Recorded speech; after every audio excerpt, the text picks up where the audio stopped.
Nos quedamos en esta lámina donde decíamos que, bueno, hay una articulación ahí con 2 grados de libertad. Uno de ellos es rotacional y el otro es traslacional, ¿no? Y aquí una nota importante, un tip importante que nos dice uno de los problemas más importantes del diseño es reducir la cantidad de grados de libertad. Pues entonces debemos necesariamente hablar de restricciones. Y pues hay de 2 tipos, las restricciones debidas a la funcionalidad y las restricciones que son redundantes. En esas 2 se dividen las restricciones cuando hablamos de grados de libertad. Las restricciones debidas a la funcionalidad nos dicen lo siguiente: si un eje gira solo alrededor de su eje, sin movimiento de traslación, entonces hay que reducir a 1 el número de grados de libertad. Dicho de otra manera, son 5 la cantidad de restricciones funcionales que debemos restringir. Vamos a imaginar que este es un eje, ¿no? Este palo. Entonces,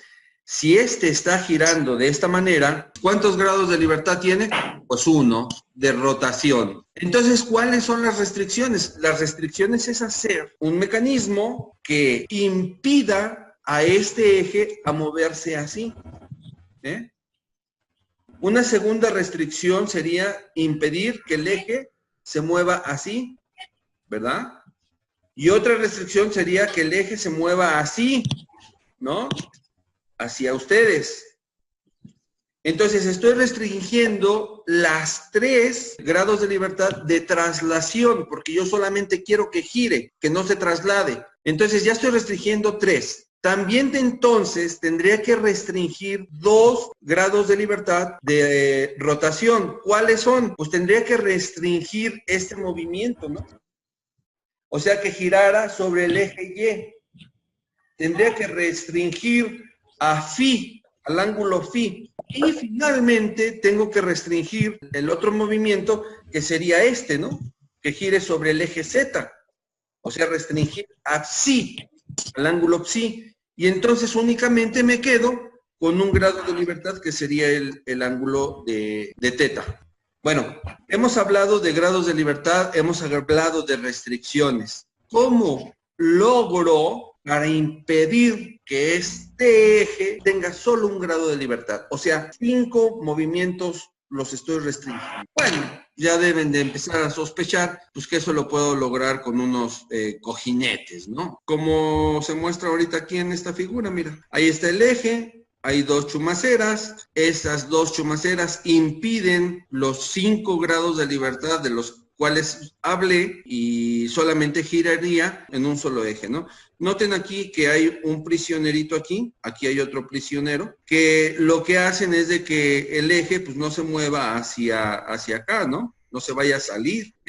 Más ejemplos de esto, pues ahí lo tienen, ¿no? Un taladro que está dentro de un eje con 2 chumaceras fijadas a un banco. Este es uno más versátil, ¿no? De un lado es un motor, un eje en medio, las 2 chumaceras y gira. Solo un grado de libertad tenemos ahí. ¿Que tiene más funciones? Sí, porque acá tiene una polea que seguramente hace girar una banda, y acá tiene un taladro donde seguramente hace agujeros. Bueno, pero ya es lo de menos. Este es otro, ¿no? Otro ejemplo de cómo fijar ejes. Entonces, hemos hablado de restricciones, pero no debemos abusar del número de restricciones. Nos dice aquí que no se puede abusar del número de restricciones, ya que una restricción más podría causar daño o trabajar forzado el mecanismo. A este tipo de restricciones se le denomina restricciones redundantes. Y veamos la figura. La misma, pero hemos implementado una chumacera de más. ¿Qué creen que pase ahí? Por ejemplo, este eje, por ahí hay un micrófono abierto, si lo pueden apagar, por favor, gracias. Si el eje es demasiado grande, hay un elongamiento así, ¿cierto? Que cuando gira, pues hace esta vibración. Entonces, al ponerle 3 chumaceras, al ponerle 3, estamos restringiendo aquí un movimiento. Podemos trozar el eje, lo podemos perjudicar. ¿Cuál sería la diferencia entre un eje y una flecha? Ahí se los dejo de tarea, investíguenlo. Entonces no debemos de abusar el número de restricciones, ya que podemos dañar. Entonces esto es totalmente incorrecto. Bien, cuando un mecanismo no tiene redundancias, se denomina diseño cinemático. Entonces estamos listos para hablar de cadenas cinemáticas. No sé si recuerden este robotcito que lo pintamos en clase cuando explicamos lo que eran las articulaciones y lo que eran los eslabones. Articulaciones, pues mira, tenemos aquí una articulación que es la que hace mover a la herramienta, tenemos aquí otra articulación que hace mover a este eslabón y tenemos aquí otra articulación que posiblemente haga mover a este otro eslabón y muy probablemente tengamos aquí adentro de este otro un motor que hace que gire esto pues un cierto ángulo, así un cierto movimiento angular, digamos, ¿no? Pero mira, alguien podría preguntarse, ¿y qué pasa si le ponemos aquí otra articulación que haga que gire pues este eje? Pues espero que estén empezando a ver que este movimiento que estamos generando con este actuador sería redundante con este otro que hace exactamente lo mismo. ¿Qué hace? Al mover este eje, movería todo este eslabón, ¿no? Entonces, haría lo mismo que hace esta articulación. Eso sería una redundancia, ¿no? ¿Qué nos conviene? Pues dejar el eje fijo y poner el actuador en el eslabón o viceversa, ¿no? ¿Qué nos conviene más? Pues donde se haga menos esfuerzo. Por esa razón es de que aquí vemos un eslabón, dos eslabones y tres eslabones, nada más, ¿no? Alguien podría decir, no, este es un cuarto. No, este no es un cuarto eslabón porque, por definición, una articulación es la unión entre dos eslabones. Y aquí no hay articulación. Y este ejemplo me gusta mucho porque nos pinta muy bien lo que son las cadenas cinemáticas. Definimos, cadena cinemática es el conjunto de pares cinemáticos en secuencia. ¿Y qué son los pares cinemáticos? Eslabones y articulaciones.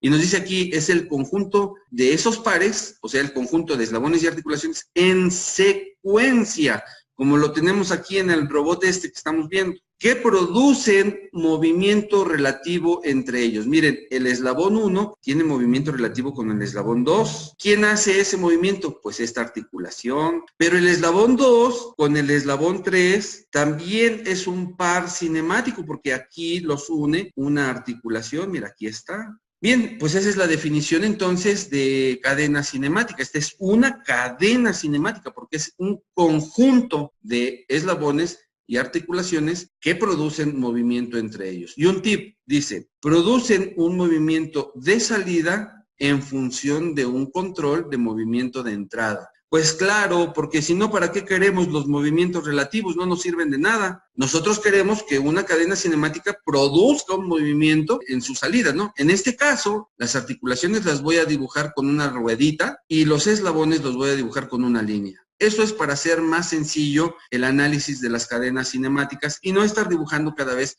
un robot o un brazo mecánico o cosas más complicadas, ¿no? Pero con estas líneas y estas bolitas, pues lo puedo entender, ¿no? Y según el tip que dice aquí, pues en este caso, el movimiento de entrada, pues sería el que genera el motor y el movimiento de salida, pues es el que se va a la herramienta, el que va a hacer el trabajo. Muy bien, si yo me quedo entonces nada más con esto, entonces el análisis de los movimientos de estos pares se hacen sin prestar atención a las fuerzas. Entonces, cuando analizamos cadenas cinemáticas, nos vamos a despreocupar por el momento de cuántos newtons va a mover, de cuánto es el torque, de etcétera, etcétera. Todo eso lo vamos a ignorar por el momento. Nos interesa el tipo de movimiento, qué movimientos va a generar. Y definimos, si la cadena cinemática no permite movimiento, entonces ya no es cadena cinemática. Se llama estructura. Y eso lleva a otro tipo de análisis. No lo vamos a analizar aquí en esta materia. Muy bien, seguimos. Las cadenas cinemáticas, casi todas las cadenas cinemáticas tienen un eslabón fijo o soporte. Eso tómenlo como una regla. Y nos dice aquí un mecanismo como los que ya hemos visto, los de retorno rápido, la biela manivela, la transferencia de rotación, el gato hidráulico, etcétera, etcétera. De todos esos es una cadena cinemática a la que se le ha fijado un eslabón. Vamos a ver algunos ejemplos. Pero esto lo veremos en el siguiente video. No te lo pierdas.